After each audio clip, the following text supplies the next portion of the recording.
Everyone, आज हम पढ़ेंगे भगवत गीता अध्याय 2 के गीता सार का पार्ट नंबर 6।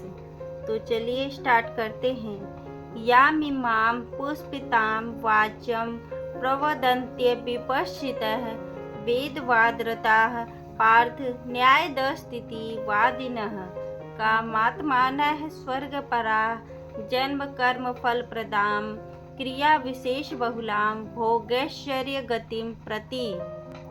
इस श्लोक का अर्थ है, अल्पज्ञानी मनुष्य वेदों के उन अलंकारिक शब्दों के प्रति अत्यधिक आसक्त रहते हैं जो स्वर्ग की प्राप्ति, अच्छे जन्म, शक्ति इत्यादि के लिए विविध सकाम कर्म करने की संतुति करते हैं।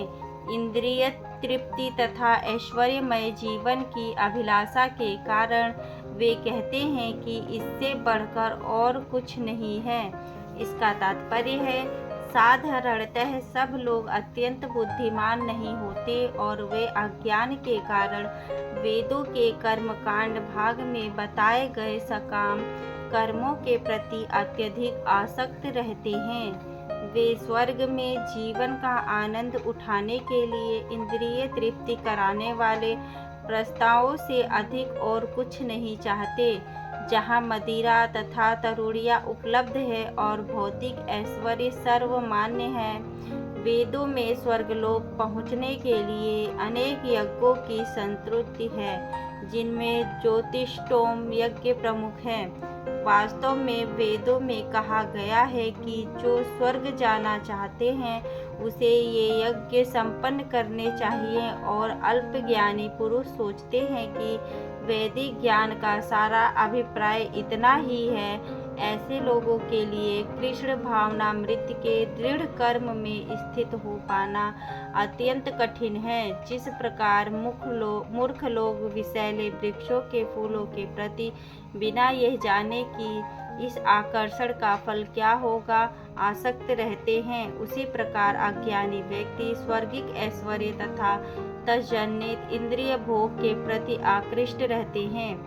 वेदों के कर्मकांड भाग में कहा गया है, अपाम सोमृता अभूम द अच्छयम हा वे चातुर्मस्याजिनः सुकृतम भवति। इसका अर्थ है, दूसरे शब्दों में जो लोग चातुर्मास तप करते हैं वे अमर तथा सदा सुखी रहने के लिए सोमरस पीने के अधिकारी हो जाते हैं। यहाँ तक कि इस पृथ्वी में भी कुछ लोग सोमरस के लिए अत्यंत इच्छुक रहते हैं, जिससे वे बलवान बने और इंद्रिय तृप्ति का सुख पाने में समर्थ हों।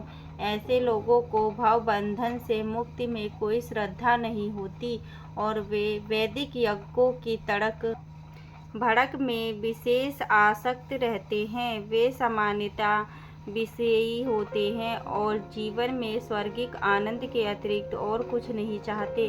कहा जाता है कि स्वर्ग में नंदन कानन नामक अनेक उद्यान हैं, जिनमें दैवी सुंदरी स्त्रियों का संग तथा प्रचुर मात्रा में सोमरस उपलब्ध रहता है। ऐसा शारीरिक सुख निसंदेह विषयी है। अतः ये लोग वे हैं जो भौतिक जगत के स्वामी बनकर ऐसे भौतिक अस्थायी सुख के प्रति आसक्त हैं।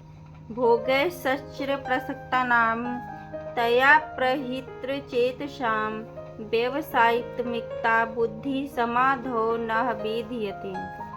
इस श्लोक का अर्थ है, जो लोग इंद्रिय भोग तथा भौतिक ऐश्वर्य के प्रति अत्यधिक आसक्त होने से ऐसी वस्तुओं से मोहग्रस्त हो जाते हैं, उनके मनों में भगवान के प्रति भक्ति का दृढ़ निश्चय नहीं होता।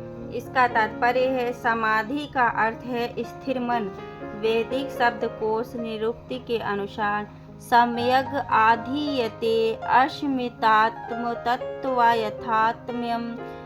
जब मन आत्मा को समझने में स्थिर रहता है तो उसे समाधि कहते हैं। जो लोग इंद्रिय भोग में रुचि रखते हैं अथवा जो ऐसी क्षणिक वस्तुओं से मोहग्रस्त हैं, उनके लिए समाधि कभी भी संभव नहीं है। माया के चक्कर में पड़कर वे न्यूनाधिक पतन को प्राप्त होते हैं। त्रैगुण्य विषया वेदा निस्त्रैगुण्यो भवार्जुन निर्द्वंद्व नित्यं स्वस्थो निर्गोक्षेम आत्मवान। इस श्लोक का अर्थ है, वेदों में मुख्यतया प्रकृति के तीनों गुणों का वर्णन हुआ है। हे अर्जुन, इन तीनों गुणों से ऊपर उठो, समस्त द्वैतों और लाभ तथा सुरक्षा की सारी चिंताओं से मुक्त होकर आत्मपरायण बनो। इसका तात्पर्य है, सारे भौतिक कार्यों में प्रकृति के तीनों गुणों की क्रियाएं तथा प्रतिक्रियाएं निहित होती है। इनका उद्देश्य कर्म फल होता है, जो भौतिक जगत में बंधन का कारण है। वेदों में मुख्यतः सकाम कर्मों का वर्णन है, जिससे सामान्य जन क्रमशः इंद्रिय तृप्ति के क्षेत्र से उठकर आध्यात्मिक धरातल तक पहुंच सके। कृष्ण अपने शिष्य तथा मित्र के रूप में अर्जुन को सलाह देते हैं कि वह वेदांत दर्शन के आध्यात्मिक पद तक ऊपर उठे, जिसका प्रारंभ ब्रह्म जिज्ञासा अथवा परम आध्यात्मिकता पर प्रश्नों से होता है। इस भौतिक जगत के सारे प्राणी अपने अस्तित्व के लिए कठिन संघर्ष करते रहते हैं। उनके लिए भगवान ने इस भौतिक जगत की सृष्टि करने के पश्चात वैदिक ज्ञान प्रदान किया, जो जीवन यापन तथा भवबंधन से छूटने का उपदेश देता है। जब इंद्रिय तृप्ति के कार्य तथा कर्मकांड समाप्त हो जाते हैं, तो उपनिषदों के रूप में भगवत साक्षात्कार का अवसर प्रदान किया जाता है। यह उपनिषद विभिन्न वेदों के अंश हैं, उसी प्रकार जैसे भगवत गीता पंचम वेद महाभारत का एक अंग है। उपनिषदों से आध्यात्मिक जीवन का शुभारंभ होता है। जब तक भौतिक शरीर का अस्तित्व है, तब तक भौतिक गुणों की क्रियाएं प्रतिक्रियाएं होती रहती हैं। मनुष्य को चाहिए कि सुख दुख या शीत ग्रीष्म जैसी देवताओं को सहन करना सीखें और इस प्रकार हानि तथा लाभ की चिंता से मुक्त हो जाएं। जब मनुष्य कृष्ण की इच्छा पर पूर्णतया आश्रित रहता है, तो यह दिव्य अवस्था प्राप्त होती है। यावनर्थ उदपाने सर्वतः समलुप्तोदके तावानश्वर्षु वेदेषु ब्राह्मणस्य विजानतः। इस श्लोक का अर्थ है, एक छोटी से कूप का सारा कार्य एक विशाल जलाशय से तुरंत पूरा हो जाता है। इसी प्रकार वेदों के आंतरिक तात्पर्य जानने वाले को उनके सारे प्रयोजन सिद्ध हो जाते हैं। इसका तात्पर्य है, वेदों के कर्मकांड विभाग में वर्णित अनुष्ठानों एवं यज्ञों का श्रेय आत्म साक्षात्कार के क्रमिक विकास को प्रोत्साहित करना है और आत्म साक्षात्कार का ध्येय भगवत गीता के 15वें अध्याय में इस प्रकार स्पष्ट किया गया है। वेद अध्ययन का ध्येय जगत के आदि कारण भगवान कृष्ण को जानना है। अतः आत्म साक्षात्कार का अर्थ है कृष्ण को तथा उनके साथ अपने साक्षात संबंध को समझना। कृष्ण के साथ जीवों के संबंध का भी उल्लेख भगवत गीता के 15वें अध्याय में हुआ है। जीव आत्माएं भगवान के अंश स्वरूप हैं, अतः प्रत्येक जीव द्वारा कृष्ण भावना मृत को जागृत करना वैदिक ज्ञान की सर्वोच्च पूर्ण अवस्था है। श्रीमद् भागवत में इसकी पुष्टि इस प्रकार हुई है। अहो बत स्रप चोअतो गरीयान याजिह्वांगे वर्तते नाम तुभ्यं ते पुष्पस्ते जुहवो सस्रुरार्या ब्रह्मणा चूरानम गृणान्ति ये ते। इस श्लोक का अर्थ है, हे प्रभु, आपके पवित्र नाम का जाप करने वाला भले ही चांडाल जैसे निम्न परिवार में क्यों ना उत्पन्न हुआ हो, किंतु वह आत्म साक्षात्कार के सर्वोच्च पद पर स्थिर रहता है। ऐसा व्यक्ति अवश्य ही वैदिक अनुष्ठानों के अनुसार सारी तपस्याएं संपन्न किए होता है और अनेकानेक बार तीर्थस्थलों में स्नान करके वेदों का अध्ययन किए होता है। ऐसा व्यक्ति आर्य कुल में सर्वश्रेष्ठ माना जाता है। अतः मनुष्य को इतना बुद्धिमान तो होना ही चाहिए कि केवल अनुष्ठानों के प्रति आसक्त न रहकर वेदों के उद्देश्य को समझे और अधिकाधिक इंद्रिय तृप्ति के लिए ही स्वर्ग लोक जाने की कामना न करे। इस युग में सामान्य व्यक्ति के लिए न तो वैदिक अनुष्ठानों के समस्त विधि विधानों का पालन करना संभव है और न सारे वेदांत तथा उपनिषदों का सर्वांग अध्ययन कर पाना सहज है।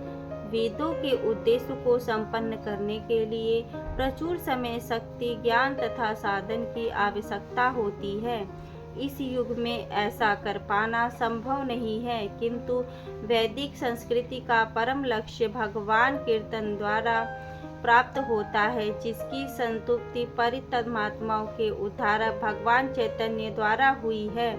जब चैतन्य से महान वैदिक पंडित प्रकाशानंद सरस्वती ने पूछा कि आप वेदांत दर्शन का अध्ययन न करके एक भावुक की भांति पवित्र नाम का कीर्तन क्यों करते हैं, तो उन्होंने उत्तर दिया कि मेरे गुरु ने मुझे बड़ा मूर्ख समझकर भगवान कृष्ण के नाम का कीर्तन करने की आज्ञा दी, अतः उन्होंने ऐसा ही किया। वे पागल की भांति भावनामृत हो गए। इस कलयुग में अधिकांश दर्शन के परम उद्देश्य की पूर्ति भगवान के पवित्र नाम का कीर्तन करने से हो जाती है। वेदांत वैदिक ज्ञान की पराकाष्ठा है और वेदांत दर्शन के प्रणेता तथा ज्ञाता भगवान कृष्ण है। सबसे बड़ा वेदांती तो वह महात्मा है जो भगवान के पवित्र नाम को जप करने में आनंद लेता है। संपूर्ण वैदिक रहस्यवाद का यही चरम उद्देश्य है। कर्मणेवाधिकारस्ते मा फलेषु कदाचन मा कर्म फल हेतुर्भुर्मा ते संगो अस्त्व कर्मणि।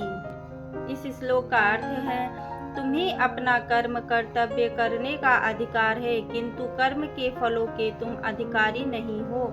तुम ना तो कभी अपने आप को अपने कर्मों के फलों का कारण मानो, ना ही कर्म करने में कभी आसक्त हो। इसका तात्पर्य है, यहाँ पर तीन विचारणीय बातें हैं: कर्म, स्वधर्म, विकर्म तथा अकर्म। कर्म स्वधर्म वे कार्य है जिनका आदेश प्रकृति के गुणों के रूप में प्राप्त किया जाता है। अधिकारी की सम्मति के बिना किए गए कर्म विकर्म कहलाते हैं और अकर्म का अर्थ है अपने कर्मों को न करना। भगवान ने अर्जुन को उपदेश दिया कि वह निष्क्रिय न हो, अपितु फल के प्रति आसक्त हुए बिना अपना कर्म करे। कर्म फल के प्रति आसक्त रहने वाला भी कर्म का कारण है। इस तरह वह ऐसे कर्म फलों का भोक्ता होता है।